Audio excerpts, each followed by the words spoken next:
जाते भये अनंतादि महान करि मंगल करि हो महान ग्रंथ करण को काज जाते मिले समाज सब पावे निज पद राज।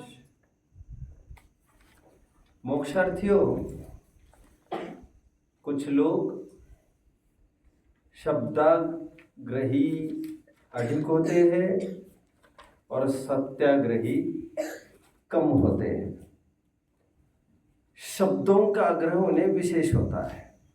शब्दों का आग्रह का तात्पर्य विशिष्ट शब्द का आग्रह। यह तो अच्छा हो गया कि अनुभूति के काल में, निर्विकल्प अवस्था के काल में, शुद्धोपयोग के काल में वहां पर वचन का किसी प्रकार कोई व्यवहार होता ही नहीं। बहिर्जल्प तथा अंतर्जल्प दोनों का विराम होता है। जैसा कि द्रव्य संग्रह की गाथा स्वयं कहती है, मा चिंतः मा चिट्टः मा जंपः। वहां पर जल्प का कोई अवसर ही नहीं है, वहां पर केवल भाव भासना का काम है। अब इस काल में अभी अभी जो देखने में आ रहा है, कुछ लोगों को आत्मा इस शब्द का बड़ा आग्रह है।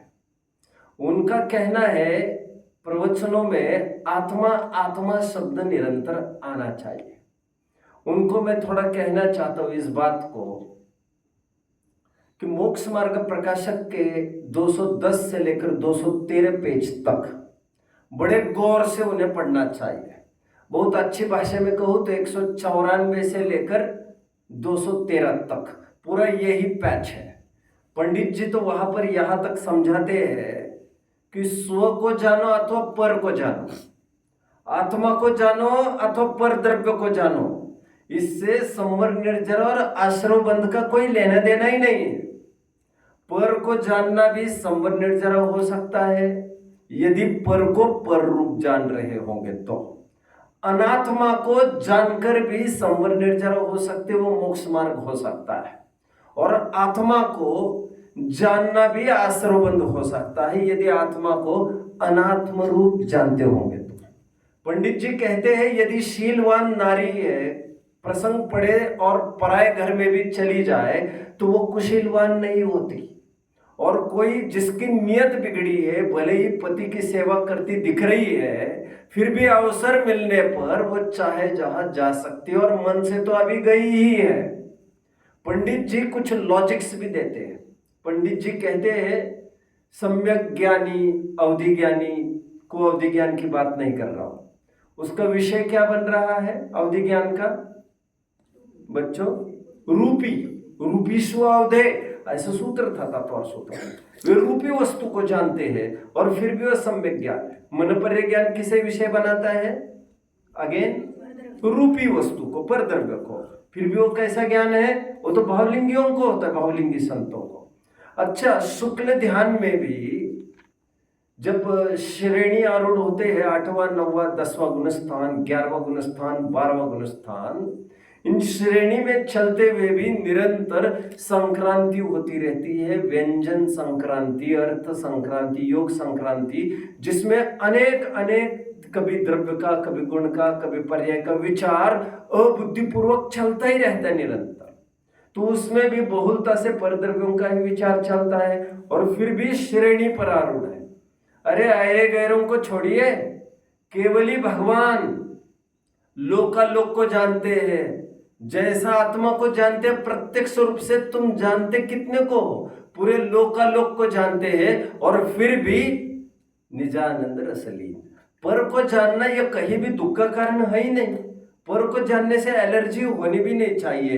पंडित जी यहां तक कहते पाए जाते 210 पेज पर, यदि तुम्हें स्व को जानने का आग्रह है, पर को जानने से को हटाकर स्वयं को जानने की आसक्ति वर्तती है, तो इतने मात्र से तुम्हारा ध्यान, तुम्हारी निर्विकल्पता भ्रष्ट हो जाएगी। पंडित जी कह रहे हैं तुम जो जानने में आता है उसे जैसी वस्तु है वैसा जानो, वस्तु स्वरूप को जानना हमें आना चाहिए था। जैसी वस्तु जानने में आ रही है उसको उस रूप से जानो। अब देखो कितना सुंदर है ये विश्व। आग्रह क्यों, आत्मा को जानने का भी मैं बात नहीं कर रहा हूं आज। पंडित जी तो वहां पर आत्मा को जानने के आग्रह करने वालों को निषेध कर रहे हैं। मैं तो ये कह रहा हूं कुछ कुछ लोग तो ऐसे लकीर के फकीर बने हैं, उनको चाहिए प्रवचन में निरंतर आत्मा आत्मा आए। उनका एक नया भ्रम ये है, यही आध्यात्मिक चर्चा है। वे ये भूल जाते हैं कि मोक्ष मार्ग प्रकाशक जैसा आध्यात्मिक सुंदर ग्रंथ मेरे देखने में नहीं है। अभी दोनों अलग अलग जाति के अध्यात्म है, एक समय सार का अध्यात्म और एक मोक्ष मार्ग प्रकाशक पने का अध्यात्म। इन दोनों अध्यात्मों में लेकिन तफावत बहुत है। जिसमें उभर कर चर्चा आती है आत्मा आत्मा की, ऐसा वो समय सार ग्रंथ है। बट मोक्ष मार्ग प्रकाशक आप देखेंगे बार बार आत्मा की चर्चा उभर कर नहीं आ रही है। इसलिए पंडित जी ने सर्वत्र 7 तत्व की मीमांसा की है। इसलिए 4 बातों को मैं कह सकता हूं, आपको फॉर्मुलेट कर सकते हैं, सूत्रबद्ध कर सकते हैं 4 पॉइंट्स में हम अपनी बातों को। यदि स्व जानने में आए तो उसे स्वरूप जाने, यदि पर जानने में आए उसे पर रूप जाने, यदि आश्रव जानने में आए तो उसे हे रूप जाने, यदि संवर निर्जरा जानने में आए, वितराग भाव जानने में आए तो उसे उपादेय रूप जाने। लेकिन 4 बातें हैं, स्व, पर, हे और उपादेय। पहले तो 7 तत्व, तो ये 4 तत्व गे जानने में आने लायक। समय सार की 34वीं गाथा में स्वयं कुनकुन स्वामी कहते हैं पर वस्तु का त्याग कैसे होगा, तो कहते हैं परेत्तीणादुण, जो पर को जानेगा वो पर का त्याग कर पाएगा। यहां तक कि मैं बता दूं आपको, अनुभूति के काल में भी आत्मा के साथ साथ पर का भी जानना होता है। अनुभूति के काल में भी पर का जानना नहीं मिटता है, भले ही लब्ध रूप जानता रहता है। और वैसे ही स्वपर प्रकाशकपना ये जीव का स्वभाव है। पर को प्रकाशित करना हम छोड़ थोड़ी देंगे, छोड़ना है वो पर में एकत्व करना।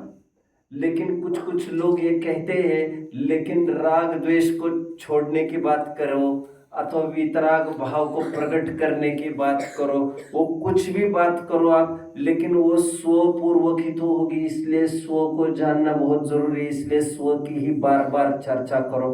वे कहे तो ऐसा रहे बट अंदर में चाहते हैं पिष्ट पेशन, आत्मा इस शब्द को बार बार दोहराया जाए ऐसा उन्हें लगता है। वे अनजान है, बेखबर है इस सुंदर वस्तु स्वरूप से, आनंद लेना उन्हें आता नहीं है। और मैं ये कहता हूँ जगत का स्वभावम व संवेग वैराग्यार्थम जैसा तत्वार सूत्र के 6वें अध्याय का शायद 12वां सूत्र कहता है कि ये जगत का स्वभाव कैसा है, शरीर का स्वभाव कैसा है, जिसे जानकर विरक्ति होती है, जिसे जानकर भय होता है। मतलब विरक्ति को जानने के लिए आत्मा आत्मा की ही चर्चा होना जरूरी नहीं है।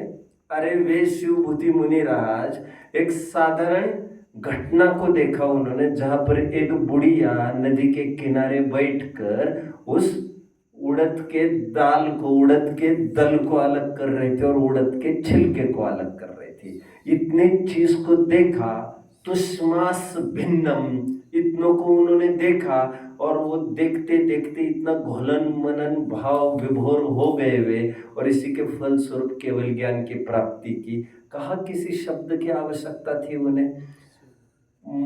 टोडरमल जी 213 पेज पर सम्यक दर्शन, सम्यक ज्ञान, सम्यक चारित्र तक की परिभाषा आत्मा की तरफ से नहीं कर रहे हैं। आंखें खोलो, आज तक हमने सुना था आत्मा को जानना सम्यक ज्ञान, आत्मा को मानना सम्यक दर्शन, आत्मा में जमना रमना सम्यक चारित्रवत। पंडित जी कहते हैं जिस श्रद्धान से राग द्वेष का अभाव हो वो श्रद्धान सम्यक दर्शन, जिस ज्ञान से राग द्वेष का अभाव हो वह ज्ञान सम्यक ज्ञान, और राग द्वेष का अभाव सम्यक चारित्र है।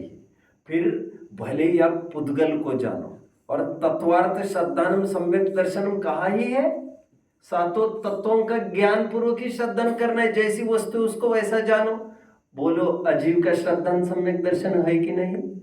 आश्रव का श्रद्धन सम्यक दर्शन है कि नहीं? सातों तत्वों का श्रद्धन सम्यक दर्शन कहाँ है? हालांकि अभेद रूप ये सब आत्मा का ही श्रद्धन, वो बात अलग, लेकिन आत्मा आत्मा ऐसे शब्द का आग्रह क्यों इतना? मोक्ष मार्ग प्रकाशक को एंटायरली जो पढ़ेगा आद्योपांत ग्रंथों को, आप देखेंगे ये जो अध्यात्म पंडित जी ने उबारा है मोक्ष मार्ग प्रकाशक में, इसमें आत्मा आत्मा की बार बार पिष्टपेशन नहीं है इन शब्दों का। वे जिस तिस प्रकार से मनोवैज्ञानिक भाव से जीव को विरक्त कराते हैं, विषयों से विरक्त कराते हैं, जिस तिस प्रकार से राग द्वेष घटे ऐसा यत्न करते हैं, और बीच में आत्मा की चर्चा है बिना तो रहेगी ही नहीं, क्योंकि जितना जिनशासन है हमारा वो सब आध्यात्मिक ही है। तो आत्मा की बार बार शब्द आए ऐसा आग्रह पूर्वाग्रहियों को, दुराग्रहियों को छोड़ देना चाहिए। टोडरमल जी के वे वचन याद कर लेने चाहिए, उपदेश तो शिक्षा मात्र है, फल तो जैसा पुरुषार्थ करेगा वैसा पाएगा। तो राग द्वेष का अभाव करो की चर्चा चल सकती है, वितराग भाव को प्रकट करो की चर्चा चल सकती है, ये पर्यायर्थिक नहीं से चर्चा है। अजीव को अजीव की चर्चा कितने ही टाइम चल सकती है। अब जानो ना उसे, आपको आपत्ति क्या है? अभी अभी मैंने दृष्टि का कमाल लिया था रामायण में, वहां पर मैंने पूरा यही बताता रहा कि कोई भी वस्तु जानने में उसको तटस्थ भाव से जानो, साक्षी भाव से। क्यों टेंशन लेते हो इतना? अभी भी एक भाई का आज बहुत परेशानी में है, बोले मुझे बार बार आत्मा का स्मरण हुआ, ऐसा कुछ घुट्टी दे दो। मैंने कहा क्यों इतनी उखाड़ पछाड़ में लगे हो आप? इस बीमारी में भी दिमाग को भी क्यों बीमार कर रहे हो? जो जानने में आ रहा है शांति से जानिए ना उसका वस्तु का स्वरूप, शांति से जानिए। जब डोर हमारे हाथ में है, अभी पतंग कहीं भी चली जाए, गाय कहीं भी चली जाए, इतना डरते क्यों हो? जाएगी कहाँ पर? अपने रेंज में ही तो घूमेगी। और तुमने भली भांति रस्सी उतनी रखी थी जितनी रेंज में ना गड्ढा था ना कुआं था, तो गाय के गिरने का अवसर नहीं। जब रस्सी तुम्हारे हाथ में है, अभी सो शांति से, जब वस्तु स्वरूप को जान लिया है हमने, अभी ये जीव किसी को भी जाने, स्व को जाने, पर को जाने, उससे सम्यक ज्ञान मिथ्या ज्ञान नहीं होता। बस पर को पर रूप जाने, स्व को स्वरूप जाने। आत्मा का आग्रह, आत्मा इस शब्द का आग्रह बस हो। ओम नमः।